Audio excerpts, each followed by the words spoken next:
What happens when one of the best arcade developers of all time makes a game based on my favorite movie franchise? Stop your grinning and drop your linen as we take a look at this classic 90s coin-op gem. But this time, it's war. In March of 1990, Konami unleashed aliens into arcades. This two-player run-and-gun is based on the iconic James Cameron-directed sci-fi action film of the same name. Often considered one of the best sequels ever made, the 1986 follow-up to Alien left a huge impression on me growing up in the 80s, and that impression has endured to this day. So when you combine my favorite movie with a Konami-developed arcade game, you have my full and undivided attention. In the video game, Player 1 assumes the role as Lieutenant Ellen Ripley.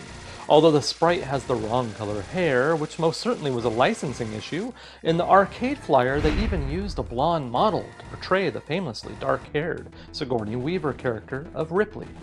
The second player can play as Corporal Hicks, and both battle through the game in an effort to save Newt, blast the Xenomorphs, defeat the alien queen, and escape the colony on LV-426. At your disposal is an arsenal of weaponry from the standard M56 smart gun, the iconic M240 flamethrower, a missile launcher, a 3-shot spread, and a handy sway gun that can help make this virtual bug hunt a little more entertaining. While the game does have some odd deviations from the movie with its creature designs, like this shocking electro-xenomorph, and the color palette is also much more vibrant than the film, it still does a great job of immersing the player into the alien world throughout the 6 action-packed levels. Level 1 has Ripley arriving on LV-426, working her way through the corridors that have been completely overrun with standard drone Xenos that for some reason emerge fully grown from eggs that drop from the sky. This is also your first encounter with Newt as she emerges from a ventilation shaft to retrieve her teddy bear. You eventually encounter the first boss battle with this long-necked crab thing, avoid the facehuggers and projectiles, blast the head until it explodes, take out the remaining crab body, and continue on to level 2. The action shifts to a driving sequence with an armored personnel carrier. Simply blast the oncoming aliens until you see Newt at the end of the road, and watch as the winged creature swoops down, snatches her, and flies away. Level 3 has Ripley working her way through some tight ventilation shafts, taking out drones and chest bursters, all while avoiding the scorching hot steam bursting from the pipes. And then there's these guys who, for some unknown reason, are throwing grenades at you. Next up comes the essential elevator sequence that every beat-em-up and run-and-gun from the 90s had to incorporate, and this one is pretty great. Just be ready to take a nasty fall as the aliens break the cable and the elevator plummets downward to the lower levels. This is also a good time to touch on the soundtrack from Masanori Adachi, which in my opinion is excellent and fits the vibe of the game well.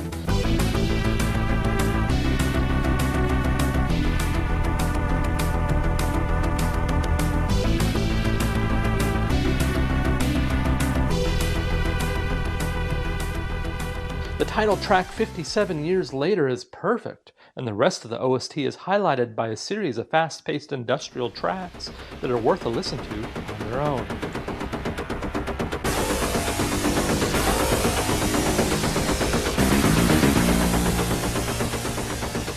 But back to the action. After the express elevator to hell, Ripley works her way deeper into the inner sanctum. Take out some more of these dudes, now armed with mounted machine guns instead of grenades, until you reach the Armadillo Xenomorph, or Roly-Poly Xeno. Either way, avoid his rolling armored attack and shoot him while he's standing up. Eventually he'll be roadkill and you can continue on your way until the floor breaks apart below you and Ripley finds herself in a waterway. Be sure to grab the super bombs and then hop into the power loader for some epic beat-em-up action.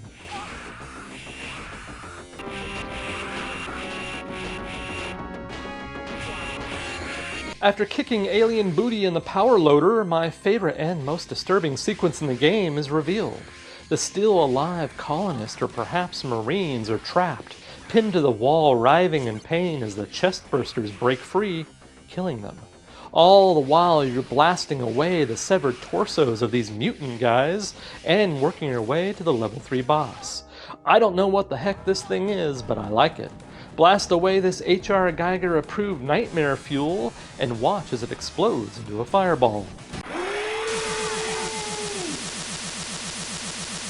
Another driving sequence follows, but this time there's these stone blocks in the way and some more variety to the enemies. Slam on those brakes just in time, and congrats, you just saved Newt with Teddy Bear intact. Now it's time to get out of here, but the difficulty really starts to ramp up. There's more aliens, acid on the ground, and it's not long before you have to fight this thing. I don't even want to guess, but you know the drill. Run and gun, blow it to bits, and continue on your way. Watch your steps on the giant ladder as you get deeper and deeper into the thick of things, and I really love the effect scene here of the aliens behind the glass, ready to break through and attack.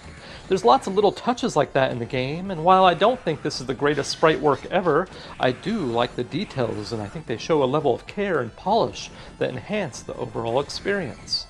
Moving on, Ripley continues through another ventilation shaft with more steam pipes. Work your way towards these arcing bursts of electricity, take out the face huggers until the floor collapses yet again. This place is really falling apart, and now the emergency sirens start to ring, and soon you'll encounter these aliens, which are my least favorite creatures in the game. Take them out and continue through the chaos until you get to these Blanca Xenos. Watch out for their electricity attacks, keep blasting until they're toast, and pat yourself on the back. You're one level away from total victory. With sirens sounding, it's time to find the dropship and get off this dust bowl.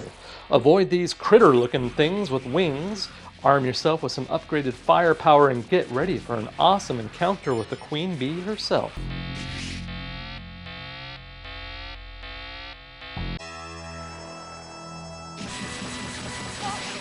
Blast those egg sacs, avoid the drones and face huggers, and congratulations, you are victorious. Game over, man. Game over. But wait, there's more.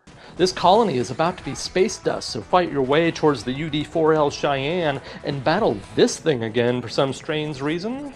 Board the ship and you are completely 100% safe.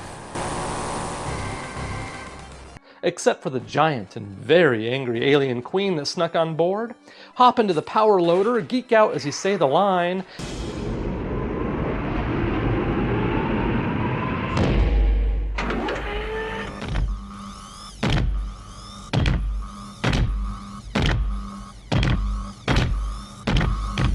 And shove that bitch into the airlock. You just beat Aliens, a Konami gem from a time when they were pumping out hit after hit. From Turtles to Simpsons, X-Men, and so many more legendary arcade games from the 80s and 90s.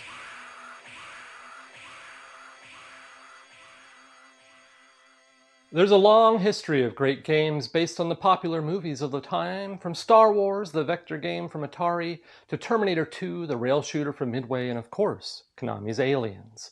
But I would love to hear, what is your favorite arcade game based on a movie? Let me know in the comments section below.